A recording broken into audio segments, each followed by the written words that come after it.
为了要找出这炭病网，台南北区区公所就利用一种工具叫做天胶棒，利用反光镜加塑胶杆啊，顺这徛家平咱人较悬，咱看袂到的所在，看敢是有积水。若总有积水，就赶紧放药啊，希望会当甲这天胶这个疫情切互理理。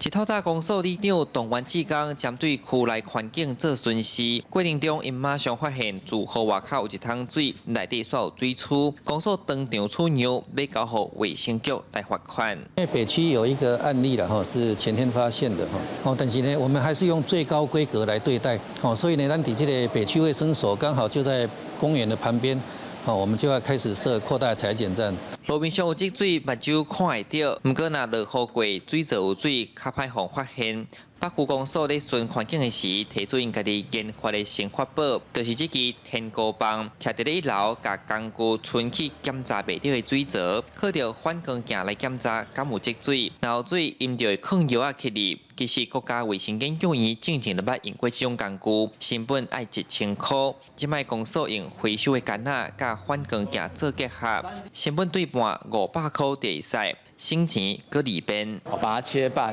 可以当做投药的一个放置槽，解了一个就是很平常就可以买得到的凸面镜，可以检查有没有积水，那也可以有积水的话可以立即投药。嘛是一个社区的一个传染病啊，